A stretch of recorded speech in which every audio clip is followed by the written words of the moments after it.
I never thought a simple camping trip could veer into something out of a nightmare. As I sat in my tent, rain drumming a steady rhythm on the canvas, I couldn't shake off the feeling that we were not alone in the woods. The atmosphere was thick with tension, the dense trees around us casting long shadows that danced in the flickering glow of the campfire.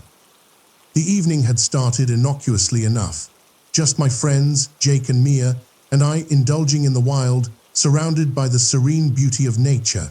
There was something magical about being away from the city, a place where the digital hum faded into the rustling leaves and chirping crickets. But as night fell and the patter of raindrops became a chorus, the feeling of unease crept in. "Do you guys hear that?" I asked, breaking away from the laughter that echoed in the dim light. Jake paused, the smile fading from his face. "What do you mean?"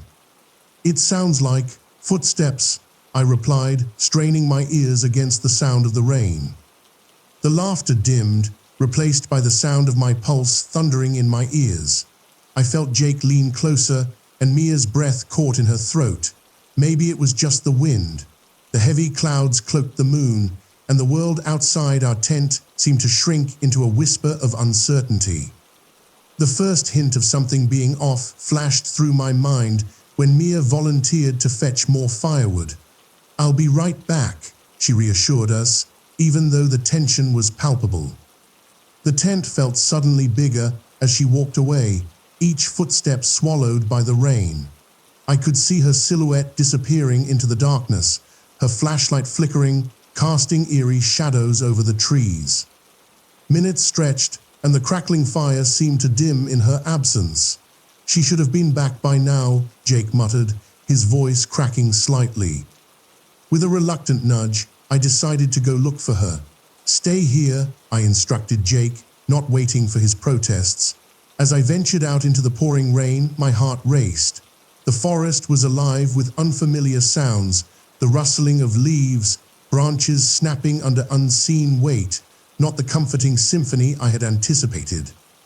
I glanced at Mia's flashlight beam darting through the trees, a beacon of reassurance fading into uncertainty. My heart sank further with each step deeper into the drenching embrace of the rain and shadow. "Mia!" "Mia," I called out, the only reply a distant echo swallowed by the storm. Just then, the flashlight flickered out, plunging the woods into darkness. Panic lashed through me like the chilling wind against my skin. I wasn't prepared for silence. It gripped me with an iron fist. With shaky breaths, I turned back the way I came, desperate to get back to the safety of the firelight. That's when I heard it, a low growl that twisted my insides to ice. I froze, instincts screaming at me to run, yet my feet betrayed me. The growl came again, more pronounced this time, a promise of malice cloaked beneath the rain. "Mia," I screamed, desperation clawing at my throat. A rustle in the underbrush turned my attention back toward the light where we'd left Jake. The shadows melded into shapes, shifting with every flicker of fading hope. Then, out of the darkness, a figure loomed, drenched and wild-eyed. It was Mia. Relief surged momentarily before reality crashed back in. She didn't look right. "Mia, what happened?" I breathed, my voice trembling. She didn't respond. Instead, her gaze fixed somewhere distant, eyes filled with terror. The intensity of her expression sent chills down my spine. I saw something. In the woods. It was watching me." Before I could process her words, the growl erupted again, closer now. A primal dread seized me. We need to get back to Jake. We sprinted together through the rain, each footfall echoing the fear in our hearts. As we reached the tent, I threw open the flap, finding it empty, the dim glow of the fire extinguished. The world spun around me, something in the air felt wrong. "Jake," I yelled, panic rising like bile, but there was only silence and the torrential rain drumming against the horrors that loomed around us. I rushed to the campsite, heart hammering with dread, scanning the area for any sign of him.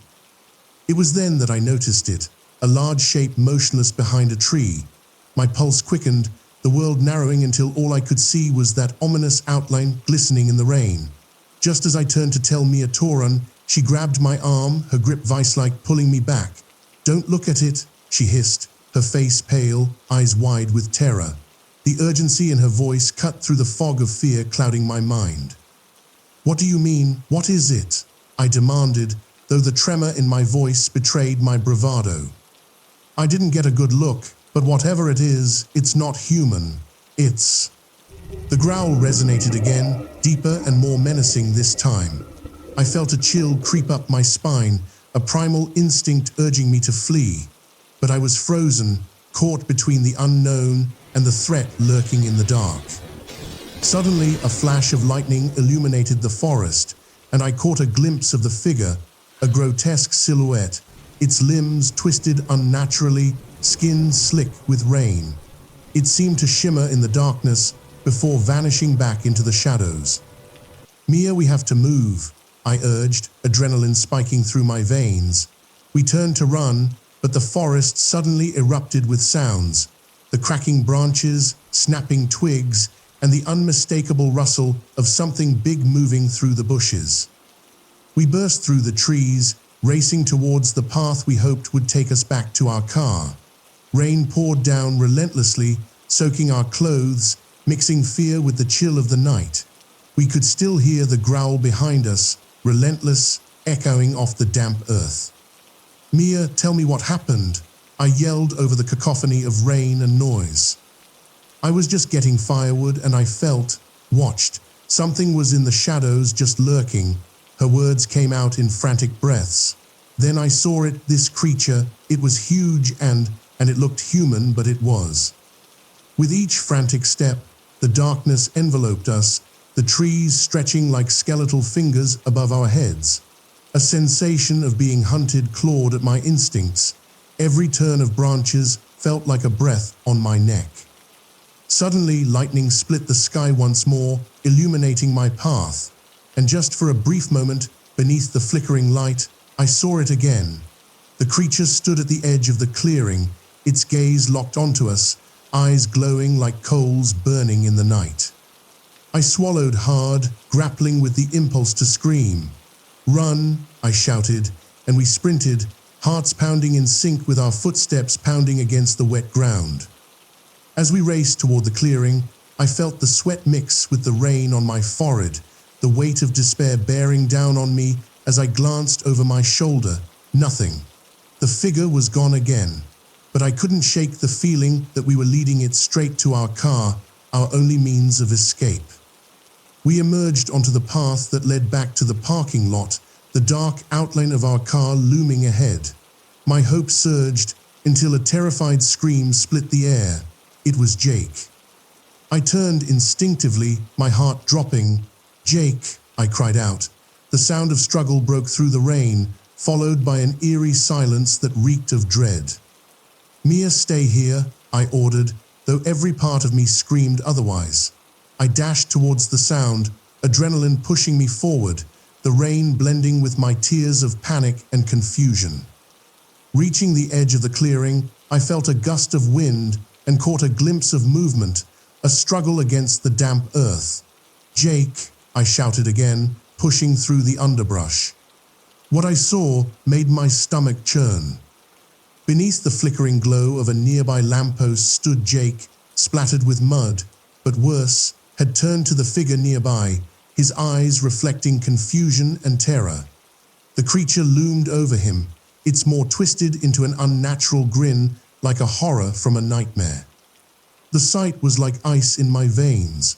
Torn between fear and the instinct to protect my friend, I hesitated again, paralyzed by the horrifying sight. "Mia," I gasped urgently, "get the car."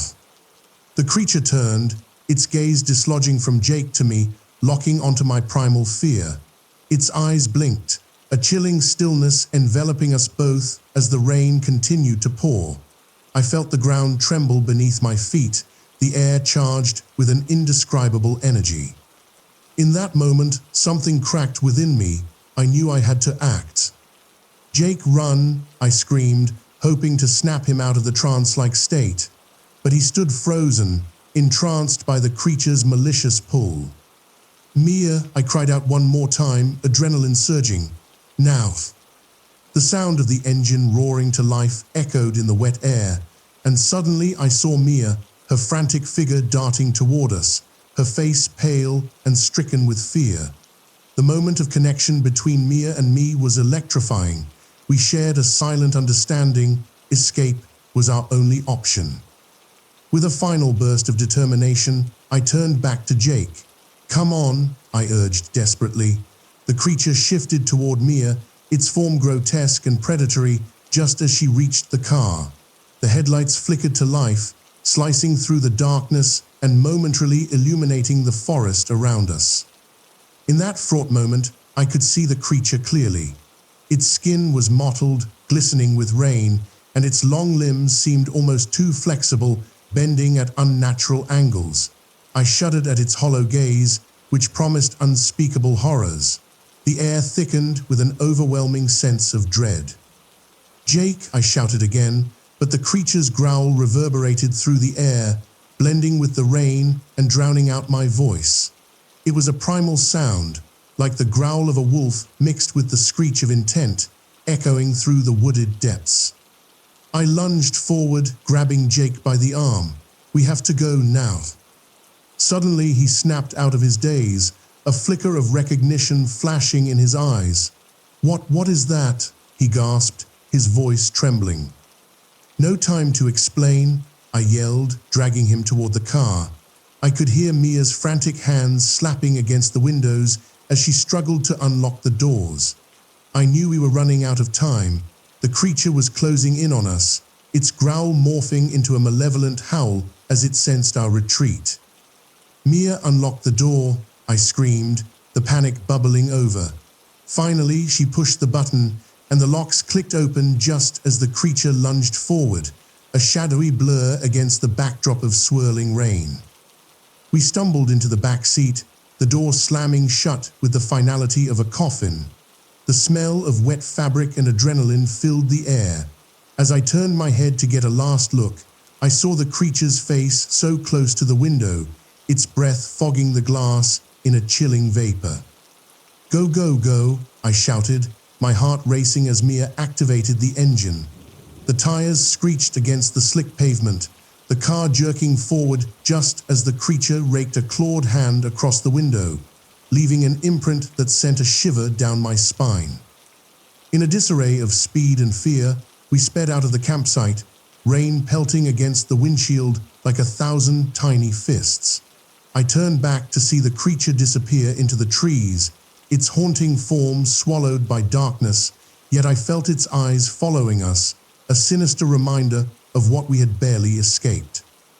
Breaths came in rapid succession, our hearts still pounding as we drove away from the site. The rain had turned into a steady downpour, blurring the lines of the road, but somehow we felt a sense of relief, an escape, even as the memory of those glowing eyes haunted us. "Mia, what do we do?" Jake gasped between ragged breaths. His voice was pale, trembling as he grasped the side of his seat. "We call the police," Mia responded, her resolve hardening. "They need to know what happened." "Are we sure there's even anything they can do?" I pressed, the dread creeping back in. "What if that thing follows us?" But Mia's expression grew fierce. "We have to tell someone. That thing is out there. It's a danger." As the rain continued to lash against the car, we drove in silence, the tension woven between us like a thin thread, straining with every passing moment. Our thoughts were a swirl of fear and disbelief, trying to comprehend what had just transpired. Finally, we reached the nearest town, the lights glowing like beacons of safety against the drenching night. As we pulled into a gas station, the familiar hum of life around us felt strange, as if we were intruding upon a normalcy we had stepped away from. The clerk behind the counter eyed us curiously, his gaze resting on our sodden clothes and ashen faces. "You all okay?" he asked, concern etched in his features. I hesitated. How could I even begin to explain? We need to report something we saw in the woods." He nodded, his expression shifting into one of concern, but before we could speak, the lights suddenly flickered, casting shadows that danced on the walls. A chill crawled down my spine, and for a moment, I felt the weight of that creature's presence, lurking just beyond the reach of the light. The clerk paused, his brow furrowing. What's going on? Before any of us could respond, the lights went out completely, plunging the gas station into darkness. A flicker of panic surged through me as I instinctively reached for Mia's hand, squeezing it tightly, desperate for reassurance in the immediate void. The only sounds that accompanied the suffocating silence were the pounding of the rain against the roof and the distant rumble of thunder echoing through the night. "Stay close," I whispered, my voice barely more than a breath. The dim light from the emergency exit sign flickered weakly in the far corner, resembling a dying star clinging to life as the world around us plunged into chaos. A shuffling sound came from the back of the gas station, where shadows melded into deeper darkness. "What's happening?" Jake murmured, his face pale under the faint illumination. Anxiety laced his voice, matching the dread coiling in my stomach. "Maybe they've got a generator," Mia suggested, her tone hopeful yet trembling. "Let's find out." Gingerly we moved toward the back, our footsteps hesitant against the slick floor, each creak echoing out like a warning. My mind raced with images of that creature, its predatory gaze, and the way it had loomed over Jake. Where had it gone? Would it show up here, in this deserted place, away from the forest? As we reached the door labeled "Employees Only," I half expected to find someone waiting with a flashlight or perhaps a comforting word. Instead, a heavy silence greeted us, a sense of foreboding that seemed to settle in the air like smoke. Peering through the half-open door, we looked inside. The room was dark, cluttered with old boxes and cleaning supplies, only partially visible in the dying light. "Hello," I called, my voice wavering. I took a step forward, but the remnants of courage faltered as I stepped on something soft. I looked down, my breath hitching. It was a bloodied rag, the warmth of crimson soaking through the fabric. "Mia, Jake," I gasped, pulling back instinctively, but I was too late. They had already crossed the threshold, curiosity overtaking fear.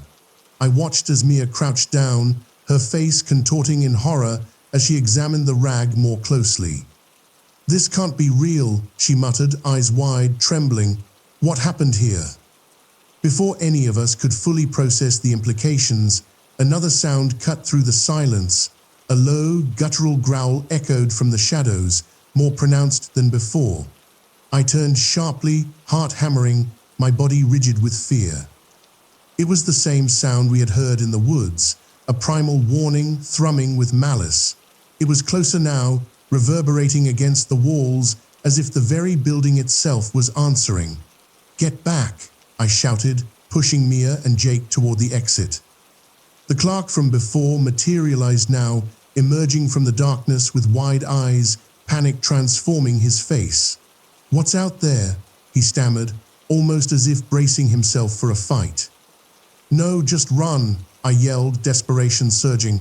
"There's something here, we have to leave." But the growl echoed louder, morphing into a howl, a mix between a feral beast and a tortured human. The clerk's gaze darted around the room as comprehension dawned, his face paling further. Then it all erupted. The flickering lights of the gas station came back to life, momentarily illuminating the terror lurking behind us, a grotesque figure pouring into the doorway like an ethereal shadow, twisting and turning, its eyes burning bright with a malevolent hunger. My instincts kicked in. "Now," I shouted, and we bolted back toward the front, adrenaline propelling us forward. The lights flickering gave us just enough of a glimpse to see the creature's outstretched arms as it lunged. We burst through the doors just in time, the cool air of the outside world hitting us like a splash of cold water. I ran toward the car, wild with fear, still clutching Mia's hand as I propelled us forward. "Get in," I yelled, motioning for Jake to follow. He was lagging behind, eyes wide, watching the horror unfold in the gas station's shadows. "Jake," I screamed, urgency bending my voice. As he turned to join us, the creature lurched out from the doorway, its silhouette a dark omen against the bright lights. It hurtled toward Jake with speed that was impossible. "Now," I shouted. The two of us leapt into the back seat just as Jake crashed in beside us, panting, eyes wide with shock. I locked the doors, the sound of the locks echoing in the rain-soaked air. "Mia, get us out of here," I ordered, my voice raw with panic. She turned the key in the ignition, but the engine sputtered as if in hesitation. Come on," she urged desperately, her finger jabbing the ignition switch repeatedly as the creature prowled closer, its distorted body outlined by the dim glow of the gas station. The growl rumbled through the air, resonating like a death knell as it advanced, mouth open in a twisted grin that promised only horror. "Please," I begged, my heart racing painfully in my chest. "Start." In one last, desperate surge, the engine roared to life, responding to Mia's frantic hands. As she slammed the gear into drive, the tires skidded against the wet pavement, and we lurched forward, swerving into the road as we escaped the grasp of darkness. I glanced back just in time to see the creature launch itself at the rear of our car, its claws raking desperately against the metal like a predator scorned. The headlights illuminated its ghastly form, revealing skin stretched tight over bones, eyes blazing with a limpid glow reflecting unspeakable hunger. "Mia, don't look back, just drive," I shouted, my voice cracking as the night seemed to swirl with trepidation. The forest loomed ominously on either side of us, shadows reaching out like fingers desperate to reclaim their prey. "I can't believe this is happening," Jake gasped, panting heavily, his voice laced with disbelief. His eyes darted between the road ahead and the rearview mirror where the creature had vanished, at least for the moment. The rain continued to hammer against the windshield, a relentless distraction that mirrored the chaos in our hearts. The world outside blurred, lights reflecting like ghosts on the wet roads.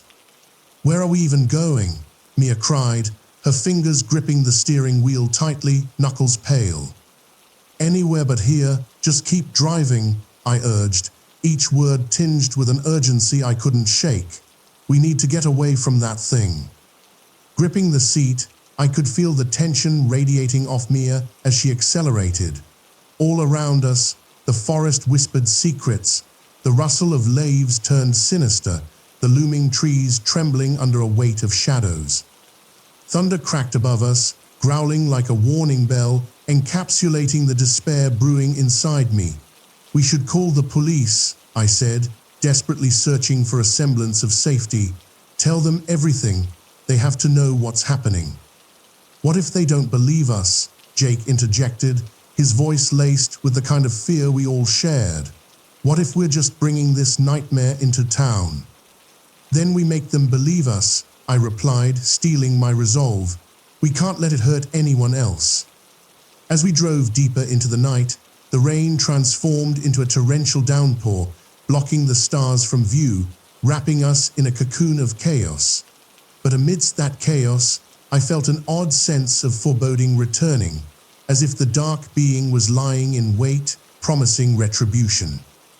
Just then, with a crack of thunder that rattled the car, the headlights danced across an unexpected scene. In the distance, a flicker of red shone through the veil of rain, the sign for a motel. A glimmer of hope burst through my fear. "Stop there," I shouted. Mia didn't hesitate, swinging the car into the gravel lot. We skidded to a stop outside the dimly lit motel, the sign buzzing feebly like a distant firefly. "Get inside, quick," I urged as we tumbled out of the car, rain lashing against us. Fear propelled us forward as we raced toward the entrance, the charm of the little motel fading when we saw the flickering lights. Inside, the musty smell hit us hard, an odd mixture of stale cigarettes and faded wallpaper. The clerk behind the counter raised an eyebrow, clearly startled by our drenched, and panicked appearances. "We need a room now," I urged, voice frantic. His eyes widened, taking in our disheveled hair, soaked clothing, and the whites of our eyes. All right, room 5 is available," he stammered, hastily handing over the key. We bolted toward the room, Mia fumbling with the door lock, hands shaking.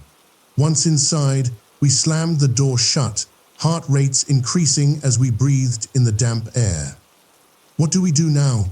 Jake panted, glancing toward the window, a wild panic evident in his eyes. "We wait for morning. If it followed us, we'll be safe in here," I said, my voice trembling. "We just need to catch our breath." I pulled the curtains closed against the relentless rain, the muted sounds of the storm swirling outside. The three of us huddled together, adrenaline pounding in our ears, silence filling the space apart from the rhythmic drumming of water against the roof. Minutes turned to hours as the rain bore down, the tension palpable in the room. Despite the downpour, I felt an unsettling warmth flow through me, flickering between hot adrenaline and cold dread. The walls seemed to close in, shadows deepening around us, stirring the very essence of our fears. "What if it finds us?" Jake suddenly whispered, breaking the heavy silence. His voice wavered, giving life to the terror that had seeped into our souls. "It can't come in here," Mia replied, though her voice lacked conviction. We had all seen the creature's monstrous form. The nightmare had left indelible marks on our minds. "Did it really follow us?" I asked, the thought scratching at the edges of my sanity. The rain drummed louder, and in that moment, it felt like a heartbeat, synchronizing with our rising panic. I dared to glance at the window, half expecting to see a distorted face staring back at us, but it was just the rain. Time blurred as we exchanged anxious glances, listening to the storm's fury outside. In our minds, the creature was always there, lurking just beyond the walls, waiting for an opportunity to strike. Suddenly, a loud crash echoed like thunder, shaking the motel. It sent a jolt of panic through us. Was it a sign of the creature coming for us? The storm intensified, hammering against the roof with a relentless ferocity, drowning out our terrified whispers. "I'm going to check the door," I decided, despite the fear gnawing at my insides. The shadows felt heavier as I approached the door, each step echoing the heartbeat of fear thrumming in my chest.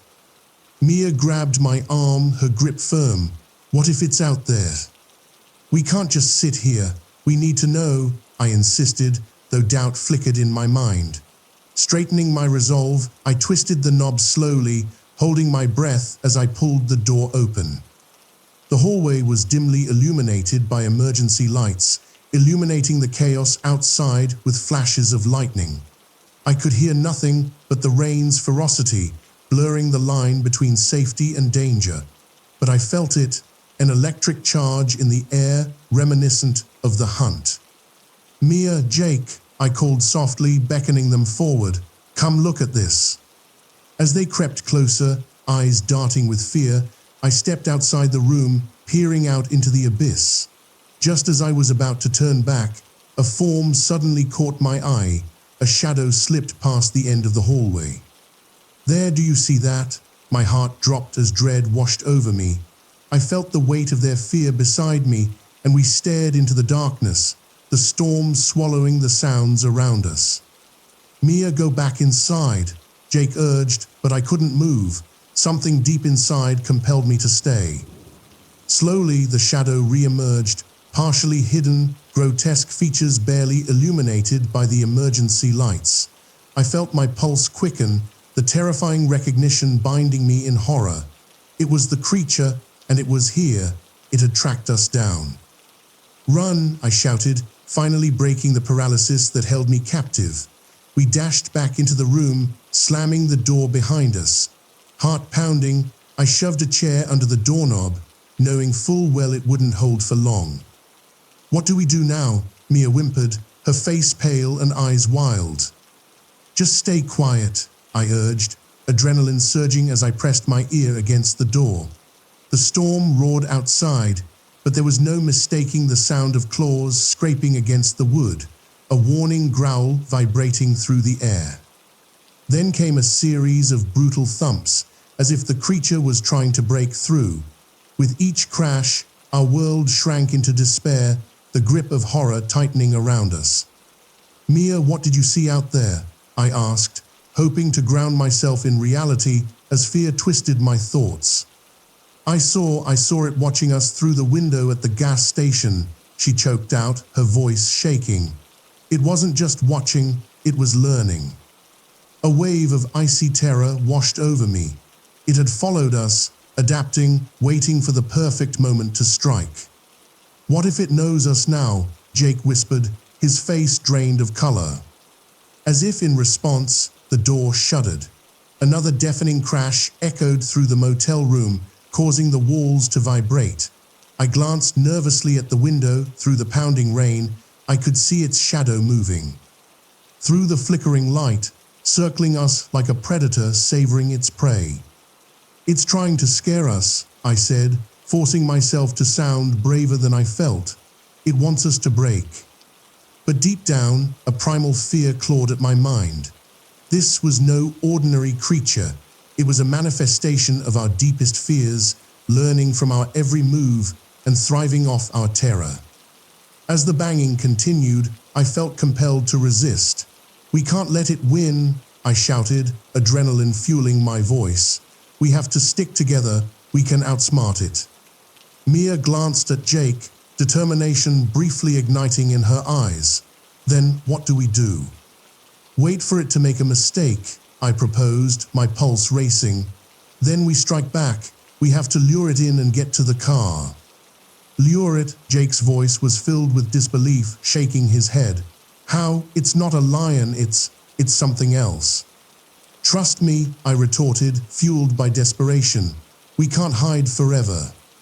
The creature slammed into the door again, this time with a roar that rattled the very bones of the building. My heart thrummed wildly in my chest. Suddenly, I spotted something, a broken mirror on the floor, shards glistening invitingly in the flickering emergency light. "A distraction," I whispered, a plan formulating in my mind as I gathered the pieces. "If it's learning from us, it may not expect sudden change."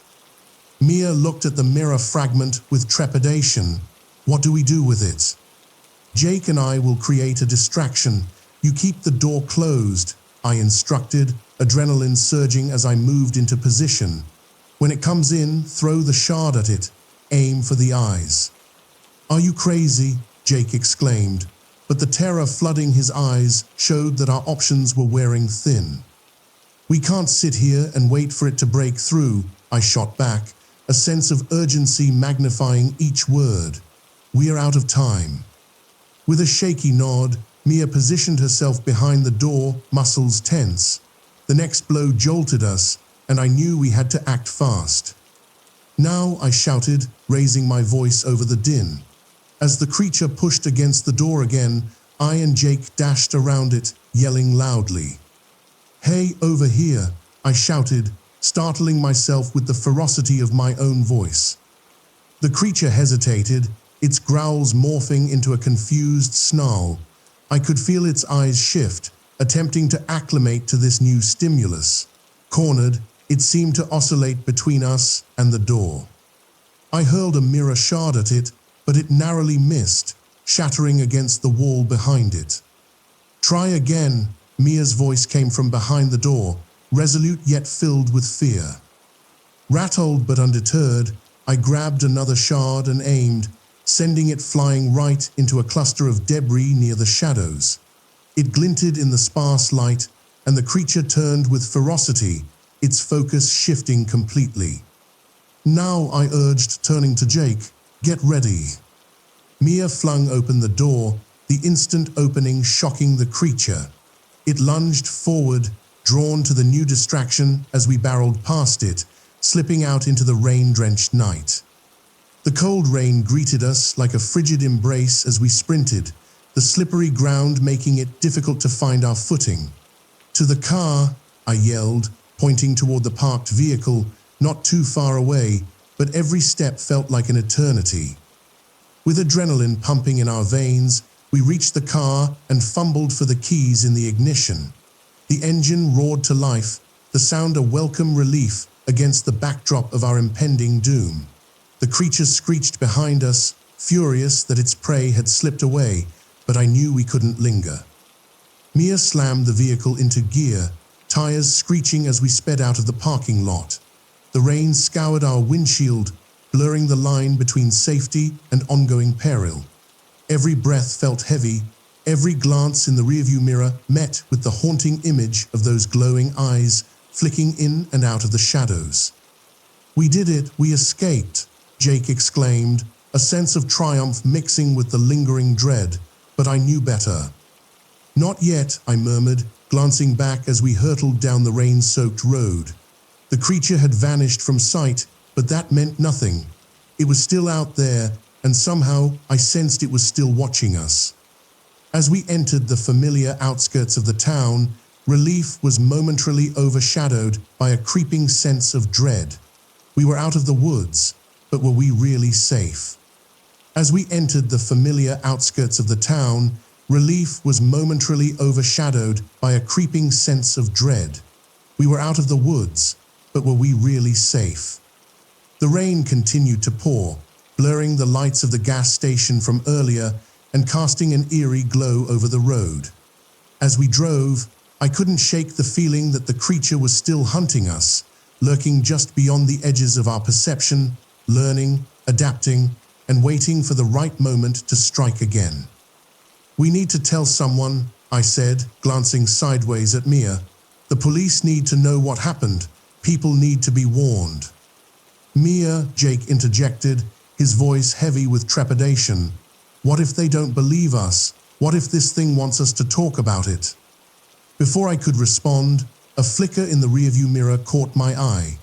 Just for an instant, I saw a shape, a dark figure standing in the distance at the edge of the road, illuminated only momentarily by the flash of lightning. "Oh God, what is that?" Mia gasped, her voice cracking. I felt my chest tighten. "It's watching," I said, the words barely a whisper. As we drove faster, the rain pounded against the roof, the sound merging with my racing heart. I could feel the tension thickening in the car, wrapping around us like a suffocating blanket as the reality settled. Our nightmare was far from over. Through the unrelenting storm, I realized we had escaped, but the threat was confirmed, not ended. This creature, whatever it was, had found us once and could find us again. This time, I wouldn't let it. Have you ever experienced something you couldn't explain? We'd love to hear your true scary stories. If you enjoyed this story, don't forget to hit that like button and subscribe for more chilling narratives. And remember, sometimes the greatest fears lurk just outside, waiting for the right moment to reveal themselves. Stay safe out there.